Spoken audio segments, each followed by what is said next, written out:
I saw an interview with a Turkish boy and the presenter. And the presenter says to the Turkish boy, what's your greatest dream? The boy says, my dream is to meet the Prophet Muhammad sallallahu alayhi wasallam.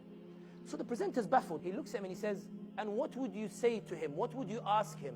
He says, I would not ask my beloved Prophet anything. Again, I was thinking I'd ask him about Badr, Uhud, ask him about Khandaq, ask him what Wahi felt like, ask him what was it like to meet Jibreel. That's what I'm thinking. He says, I wouldn't ask my beloved Prophet anything. So what would you do when you meet him? He said, I would thank him. Thank him for what?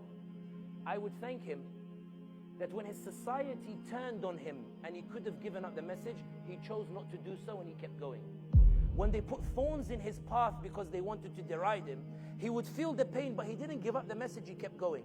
When they offered him the sun and the moon, he denied it and he kept going.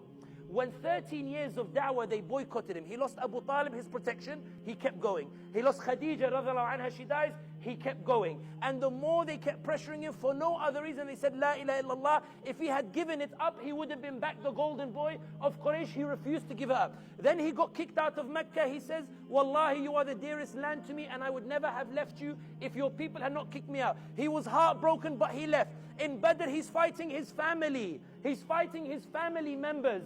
He goes out, he doesn't say, I'm going to give up the message. He keeps going. He's defeated in Uhud. He sees what Hamza does. He doesn't say, why me? Why do I have to keep going the message? He keeps going. The whole of Arabia come against him in the trench in Khandaq. He digs the trench and says, I will keep holding on to this message, even if things are against me. When he turns around, him and his Sahaba, and they say, Mata Nasrullah, when is the victory of Allah coming? He feels it in his heart, that heartbreak. But he keeps going, he keeps going. And when he enters Mecca, he doesn't take revenge. He forgives them and they become flag bearers that carry Islam. And these flag bearers that he forgave, they carried Islam to Turkey, to my forefathers, so Islam could be passed down, so I could be in Jannah before you, Ya Rasulullah, because you denied yourself the dunya and you chose the path of struggle. I was saved.